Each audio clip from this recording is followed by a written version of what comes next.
ಸಮಿತಿ ಹಾಗೂ ಬೃಹತ್ ಬೆಂಗಳೂರು ಮಹಾನಗರ ಪಾಲಿಕೆ ನೌಕರರ ಸಂಘದ ವತಿಯಿಂದ ಜಿ ನಾರಾಯಣ ಕುಮಾರ್ ಅವರ ಸಂಸ್ಮರಣ ಹಾಗೂ ಜಿ4 ಪ್ರಶಸ್ತಿ ಪ್ರದಾನ ಸಮಾರಂಭದ ಕೇಂದ್ರ ಬಿಂದುಗಳಾಗಿರ್ತಕ್ಕಂಥ ಇದರ ಉದ್ಘಾಟನೆಯನ್ನು ನೆರವೇರಿಸಿಕೊಟ್ಟಂಥ ಹಿರಿಯರಾಗಿರ್ತಕ್ಕಂಥ ವಿಶ್ರಾಂತ ನ್ಯಾಯಮೂರ್ತಿಗಳು, ಸರ್ವೋಚ್ಚ ನ್ಯಾಯಾಲಯದ ಸನ್ಮಾನ್ಯ ಗೋಪಾಲ್ ಗೌಡ್ ಸಾಹೇಬ್ರವರೇ,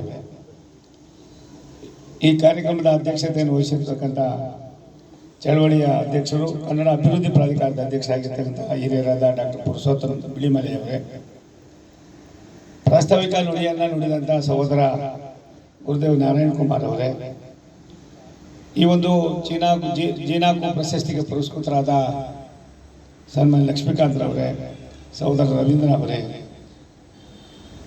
ಪ್ರಕಾಶ್ ಮೂರ್ತಿ ಅವರೇ, ಭುವನೇಶ್ ಅವರೇ, ಇನ್ನಿತರ ಎಲ್ಲ ಆತ್ಮೀಯರೇ,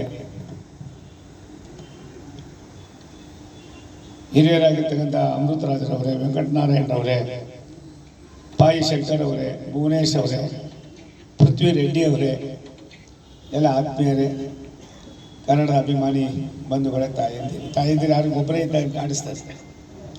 ನಾರಾಯಣ ಕುಮಾರು ಒಬ್ಬ ಅಜಾತ ಶತ್ರು. ನನ್ನ ಮೇಲೆ ಅವರು 2 ಸಾರಿನೋ 3 ಸಾರಿನೋ ನಿಂತಿದ್ರು. ಚುನಾವಣೆ ಬಂದು ಮೈಕ್ ಹಿಡ್ಕೊಂಡ್ರು ಅಂದ್ರೆ ಬೊಯ್ಯೋದೇ ಅವ್ರ ಕೆಲಸ. ಕೆಳಗಡೆ ಇಳಿದ ತಕ್ಷಣ ಎಲ್ಲವನ್ನು ಕೂಡ ಮರೀತಾ ಇದ್ರು. ಆ ರೀತಿ ದ್ವೇಷ ಅಲ್ಲದೆ ತನ್ನದೇ ಆದಂಥ ನೆಲೆಗಟ್ಟಿನಲ್ಲಿ ಕೆಲಸ ಮಾಡ್ಕೊಂಡು ಬಂದಂಥ ಒಬ್ಬ ಅಜಾತ ಶತ್ರು. ಅವರು ಇವತ್ತು ನಮ್ಮನ್ನು ಅಗಲಿದ್ದಾರೆ. ಅವ್ರ ಕುಟುಂಬ ಮಾತ್ರ ಅವರನ್ನು ನೆನೆಸ್ಕೊಳ್ತಾರೆ. ಇದು ದೇಶದಲ್ಲಿ ಕೇವಲ ನಾರಾಯಣ ಕುಮಾರ್ ಒಬ್ಬರಿಗೆ ಇಲ್ಲ, ದಿವಂಗತ ಕೆಂಗಲ್ ಹನುಮಂತಯ್ಯನವರಿಂದ ಹಿಡಿದು ಅನೇಕ ನಾಯಕರುಗಳಿಗೆ ಈ ಒಂದು ಸೃಷ್ಟಿಯಾಗಿದೆ. ಇವತ್ತು ನಿಜಲಿಂಗಪ್ಪನವರಿಂದ, ಪಟೇಲ್ರಿಂದ, ಈ ಒಂದು ದೇವರಾಜ ಅರಸವ್ರಿಗೂ ಕೂಡ ನಾವು ಎಲ್ಲ ಒಂದು ಕಡೆ ಒಂದು ಪುತ್ಥಳಿ ಮಾಡಿದ್ದೀವಿ ಅಂತ ಅವ್ರು ನೆನೆಸ್ಕೊತೀವಿ ವಿನ ಅದು ಇಲ್ಲಿಯ ಸಂದರ್ಭ. ಆದರೆ ನಾನು ಜಾರ್ಖಂಡ್ಗೆ ಹೋಗಿದ್ದೆ, ಬಿಹಾರಕ್ಕೆ ಹೋಗಿದ್ದೆ, ಉತ್ತರ ಪ್ರದೇಶಕ್ಕೆ ಹೋಗಿದ್ದೆ, ಮಧ್ಯಪ್ರದೇಶಕ್ಕೆ ಹೋಗಿದ್ದೆ, ಜಮ್ಮು ಕಾಶ್ಮೀರಕ್ಕೆ ಹೋಗಿದ್ದೆ. ಅಲ್ಲಿಯ ಭಾವನೆಯೇ ಬೇರೆ. ಇಷ್ಟೊಂದು ಬುದ್ಧಿವಂತರು, ಇಷ್ಟೊಂದು ಪ್ರಜ್ಞಾವಂತರು, ಇಷ್ಟೊಂದು ಲರ್ನೆಡ್ ಅವ್ರು ಕಂಪೇರ್ ಮಾಡಿದ್ರೆ ನಾವೇ ಜಾಸ್ತಿ ಇದ್ದೀವಿ. ಅನ್ಯತಾ ಭಾವಿಸ್ಕೊಳ್ಬಾರ್ದು. ಗೋಪಾಲ್ ಗೌಡ ಸಾಹೇಬರು ನನ್ನ 3 ತಿಂಗಳ ಅನುಭವವನ್ನು ಮಾತ್ರ ತಮ್ಮ ಹತ್ರ ಹಂಚ್ಕೊಳ್ತಾ ಇದ್ದೀನಿ. ಅಂಥದ್ರಲ್ಲಿ ಅವ್ರು ಯಾವ ರೀತಿ ನಡ್ಕೊಳ್ತಾರೆ, ದೇಶಕ್ಕೋಸ್ಕರವಾಗಿ ತಮ್ಮ ರಾಷ್ಟ್ರಕ್ಕೆ ಸಮರ್ಪಣೆ ಮಾಡಿದಂಥವ್ರನ್ನ ನಾವು ಇವತ್ತು ಅದನ್ನು ಕಡಿಮೆ ಆಗ್ತಾ ಇದ್ದೀವಿ.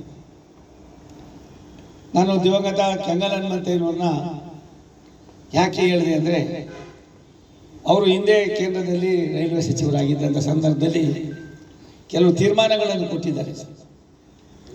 ಆ ತೀರ್ಮಾನಗಳು ಇವತ್ತು ಕೂಡ ಚಾಲ್ತಿಯಲ್ಲಿದೆ.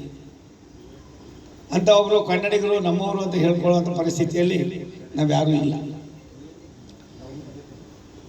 ಎಲ್ಲ ಒಂದು ಕಡೆ ನಾರಾಯಣ ಕುಮಾರ್ ಅವರ ಕುಟುಂಬ ಇವತ್ತು ಒಂದು ಉತ್ತಮವಾದ ಕೆಲಸವನ್ನು ಮಾಡ್ಕೊಂಡು ಬರ್ತಾ ಇದೆ. ಇಲ್ಲಿ ಎಷ್ಟು ಜನ ಇದ್ದೀರಿ, ಏನಿದ್ದೀರಿ ನನಗೆ ಮುಖ್ಯ ಅಲ್ಲ. ನನಗೆ ಹೋದ್ಸಾರಿ ಕೇಳಿದ್ರು, ನಾನು ಅವ್ರ ಮನೆ ಪಕ್ಕದಲ್ಲೇ ಬಂದಿದ್ದೀನಿ. ಅಪ್ಪ ನೀನು ಮಾಡ್ಕೊಳ್ಳೋ, ನನಗೇನು ತೊಂದರೆ ಇಲ್ಲ, ನನ್ನಿಂದ ಏನಾದ್ರು ಇದ್ರೇನಪ್ಪ ಬರ್ತು ಮಾತಾಡ್ತೀನಿ ಅಂತ ಹೇಳಿದೆ. ನಾನು ರಾತ್ರಿ ಯಾರು ಹೇಳ್ತಾ ಇದ್ರು, ಭಾಸ್ಕರ್ ಹೇಳ್ತಾ ಇದ್ರು, ಶಿವಮೊಗ್ಗಕ್ಕೆ ಹೋಗಿ ಸಾಕಷ್ಟು ಆಗ್ತಾನೆ, ಯಾರು ಆಶ್ವಾಸನೆ ಕೊಡೋನು ಅಲ್ಲ, ಆಶ್ವಾಸನೆ ಈಡೇರಿಸೋನು ಅಲ್ಲ, ವಾಸ್ತವಾಂಶನ ಹೇಳಿ ಅದೇನಾಯ್ತು ಅದನ್ನು ಫೇಸ್ ಮಾಡಿ ಅಲ್ಲಿಯ ವ್ಯವಸ್ಥೆಯನ್ನು ನೋಡಿದೆ. ಅಲ್ಲಿಂದ ರಾತ್ರಿ ನಾನು ಬಂದಾಗ 1:15-1:30 ಗಂಟೆನೂ ಆಗಿತ್ತು. ಮತ್ತು ಬೆಳಿಗ್ಗೆ 6 ಗಂಟೆಗೆ ಎದ್ದು ತುಮಕೂರಿಗೆ ಹೋಗಿ ಒಂದು ಮೆಮೊ ಟ್ರೈನ್ ಅಂತ ಅಂದ್ಬಿಟ್ಟು ಭಾರತ ದೇಶದಲ್ಲಿ 3 ಕಡೆ ಅದನ್ನು ಇನಾಗ್ರೇಟ್ ಮಾಡಿದ್ವಿ.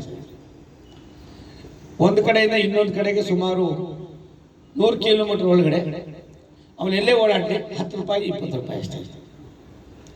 ತುಮಕೂರಲ್ಲಿ ಟ್ರೈನ್ ಹತ್ತಿದ್ರೆ ಬೆಂಗಳೂರಲ್ಲಿ ಯಶವಂತಪುರಕ್ಕೆ ಬಂದರೆ 20 ರೂಪಾಯಿ. ಇಲ್ಲ ತುಮಕೂರಲ್ಲಿ ಹತ್ತಿ ಮತ್ತೆ ಎಲ್ಲ ಮಧ್ಯದಲ್ಲಿ ಇಳ್ಕೊಂಡ್ರೆ ದಾಬಾಸ್ಪೇಟೆಯಲ್ಲಿ ಹಿಡಿದ್ರೆ 10 ರೂಪಾಯಿ. ಅಲ್ಲಿಂದ ಹತ್ತಿ ಮತ್ತೆ ಬೆಂಗಳೂರು ಬಂದರೆ 20 ರೂಪಾಯಿ.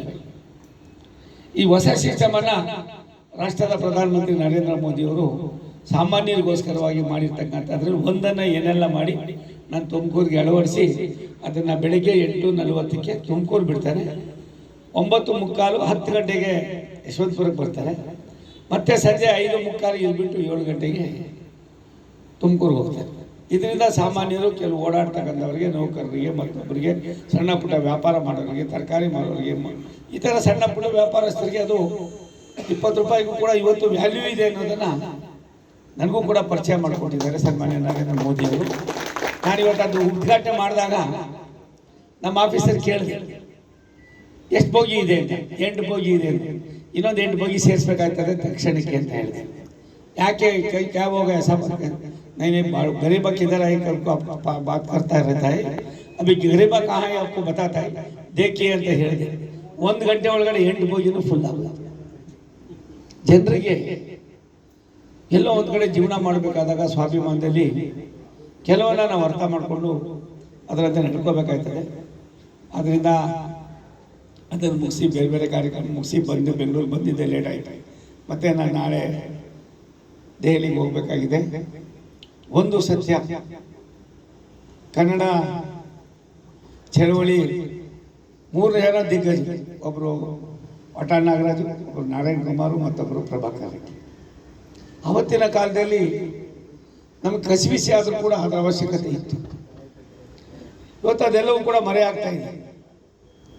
ನಾನು ರೈಲ್ವೆ ಮಂತ್ರಿಯಾಗಿ ಮೊದಲ ಬಾರಿಗೆ ಪ್ರಧಾನಿಗಳು ನನ್ನನ್ನು ಕರೆದು आपको क्या प्रॉब्लम है ಅಂತ ಕೇಳಿದ್ರು. मुझे भाषा का प्रॉब्लम है सर, थोड़ा भाषा में काम करने का बात करने का थोड़ा मुझे मुश्किल है, इसलिए थोड़ा मुझे अभी सभी आपको गौरव दे, कोई गौरव कैसा स्वीकार करने का मुझे मालूम नहीं है ಅಂತ ಕೇಳಿದೆ. ಅವ್ರು ಒಂದು ಮಾತನ್ನು ಹೇಳ್ತಾರೆ, ಏನಾಯ್ತು ಅವ್ರು ಒಂದು ಮಾತನ್ನು ಹೇಳ್ತಾರೆ, भाषा का प्रॉब्लम नहीं है, भाषा एक कॉमन सेंस है, लाइन इन भाषा एक कॉमन सेंस है. अब चाहे चलिए कैसा होता है देखेंगे आप, चलिए काम कीजिए. ये उत्साह ही देना